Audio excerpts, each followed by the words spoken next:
안녕하세요, 박구미입니다. 오늘은 한국포스증권의 광고 영상인데요. 이번에도 회사에 관련된 내용은 거의 없애고 구독자분들을 위한 교육적인 내용으로 가득 채워도 된다고 하셨습니다. 참 착한 광고 주세요. 어쩜 매번 이렇게. 그래서 이번에는 바로 공모주 펀드 투자법을 준비했습니다. 이번 영상도 광고지만 유익한 영상이 될 거라고 생각합니다. 오늘은 공모주 펀드에 대해서 전문적으로 설명을 해주실 한국포스증권의 전문가분을 모셨습니다.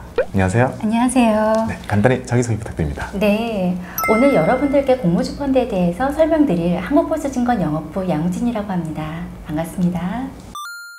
먼저 공모주가 무엇일까요? 기업이 주식시장에 대비하는 걸 상장한다, 기업 공개한다, IPO한다 이렇게 부릅니다. IPO는 Initial Public Offer의 약자입니다. 처음 기업 공개를 하는 거죠. 이렇게 상장하는 주식에 공개적으로 청약을 받는 것을 공모주 청약이라고 합니다. 공개적으로 모집하는 주식이라는 뜻이죠. 작은 기업이 서서히 성장해서 주식시장에 상장된다는 것 자체가 우리에겐 거래해 본 적이 없는 새로운 투자 기회가 생긴다는 것을 뜻한다고 할 수 있습니다. 그렇게 주식시장에 입성한 기업이 시장에서 더 높은 가격으로 새롭게 평가받는 것을 기대하며 우리는 공모주 청약을 넣고 그 후엔 사람들이 모여든 정도에 따라 경쟁률이 결정이 되고 최종적으로 배정된 주식을 가지게 됩니다. 이 표를 보면 최근 4년만 봐도 해마다 약 100여 개의 기업들이 새롭게 주식시장이라는 무대로 대비하고 있다는 것을 알 수 있죠. 해마다 100개나 상장을 하네요. 네.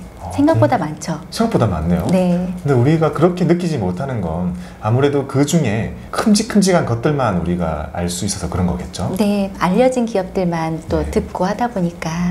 많은 기회가 있네요.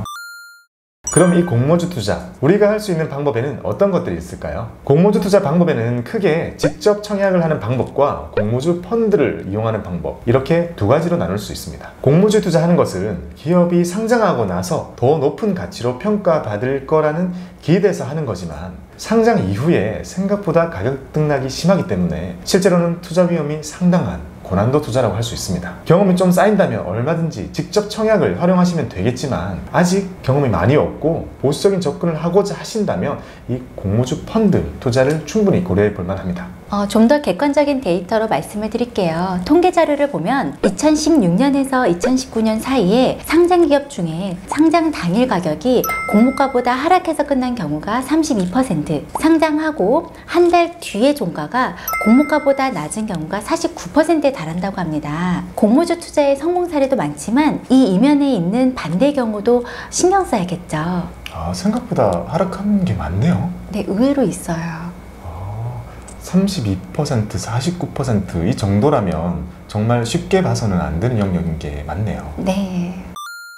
그럼 이렇게 공모주 투자의 방법 중에서 공모주 펀드에 대한 걸 좀 더 자세히 알아보겠습니다. 공모주 펀드란 펀드니까 말 그대로 고객들의 투자금을 모아서 그 돈으로 공모주 청약을 하고 주식을 배정받고 그 배정받은 주식을 매도해서 수익을 내는 것을 가장 주력 전략으로 하는 펀드입니다. 보통은 배정받은 주식을 상장 첫날에 매도하거나 아니면 팔면 안 되는 기간인 보호예수가 끝나면 매도하는 것을 기본 전략으로 택하고 있죠. 펀드에 모인 자금을 전부 청약하지는 않죠? 네, 그렇지는 않습니다. 펀드에 모인 투자금 전부로 청약하는 것은 아니고 일부는 채권에 넣어두고 나머지 일부만으로 청약에 넣기 때문에 상대적으로 안정적인 공모주 투자가 가능합니다. 펀드 유형, 즉 채권 혼합형 또는 주식 혼합형에 따라 주식 편입 비중이 다르기 때문에 본인의 투자 성향에 맞게 투자하실 수 있습니다.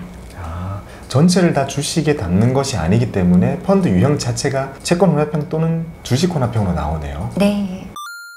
우리가 선택할 수 있는 공모주 펀드에도 종류가 여러 가지가 있나요? 네, 크게 세 가지로 나뉘어볼 수가 있는데요. 네. 첫 번째로는 일반 공모주 펀드, 네. 두 번째는 하이힐드 펀드, 네. 세 번째는 코스닥 벤처 펀드가 있습니다. 첫 번째는 일반, 나머지 거는 이름이 약간 다르네요. 네, 그래서 그 일반 공모주 펀드를 제외한 나머지 두 개는 좀 우선 배정 혜택이 있는 펀드이기 때문에 좀 더 구분이 되었다고 볼 수 있습니다.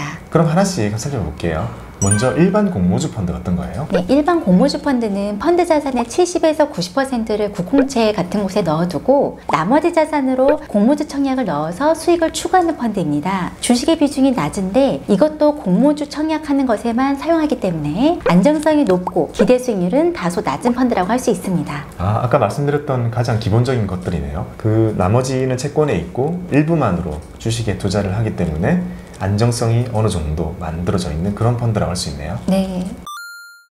이번에는 두 번째 하이힐드 펀드는요?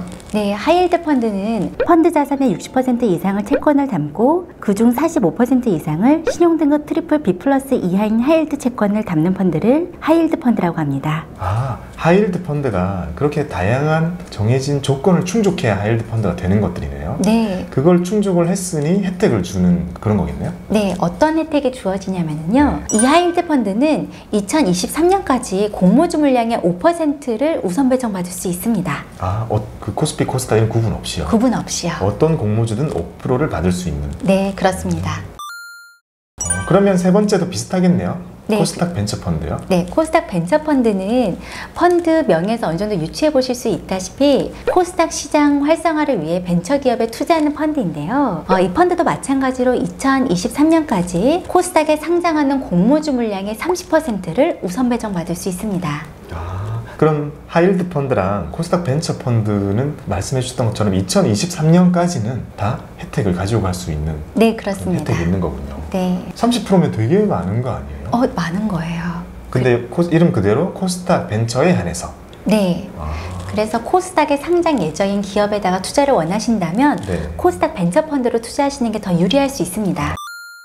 그럼 직접 청약을 하는 것보다요, 공모주 펀드를 이용했을 때만 누릴 수 있는 고유한 장점들이 있을 것 같은데요? 굉장히 많지만 굵직하게 말씀드리자면 총 4가지가 있습니다. 네, 우선 첫 번째로는 배정을 많이 받을 수 있고요. 네. 두 번째로는 소액으로도 투자가 가능하다. 네. 세 번째로는 기업 분석을 대신해주고 네 번째는 청약 업무를 대신해준다 라는 거예요.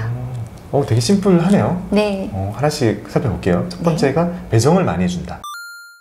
공모주 청약을 하게 되면 발행하게 되는 모든 주식이 시장에 나오는 것은 아닙니다. 20%는 그 기업에서 일하고 있는 근로자들을 위해 우리사주로 배정이 되고 55%는 각종 펀드를 포함한 기관 투자자에게 배정이 되고 나머지 25%를 개인 투자자들이 청약을 하게 됩니다. 직접 청약을 하면 여기에 우리가 청약을 하게 되는 거지만 공모주 펀드를 이용하게 되면 펀드는 기관의 자격으로 일부를 받아오게 되는 거니까 물량 측면에서 유리할 수 있다는 거예요. 네, 유리합니다.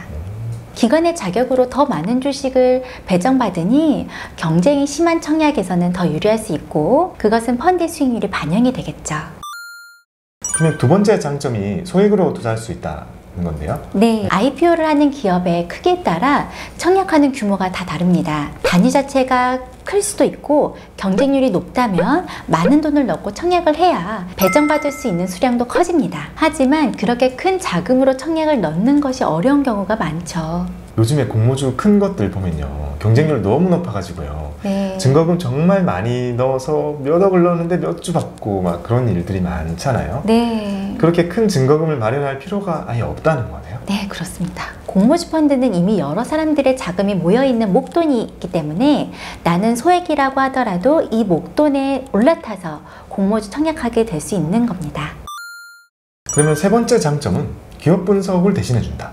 어떤 내용이죠? 네, 저는 이 부분이 가장 좋은데요. 새로 상장하는 기업은 대부분 우리에겐 익숙치 않은 기업들이 많습니다. 상장하겠다고 발표를 했을 때 이게 비상장 기업이었어? 라는 반응이 나오는 그런 기업이 아니라면요. 그래서 새로운 기업에 대한 정보가 너무 적은 상태에서 공모주 청약을 넣어야 할지 말지를 결정하는 것은 특히 우리 개인 투자자들에겐 어려운 일입니다. 하지만 공모주 펀드를 상당히 큰 규모로 운용하고 있는 그런 자산운용사들은 항상 이 시장에 관심을 가지고 주시하고 있기 때문에 정보가 많은 편이죠.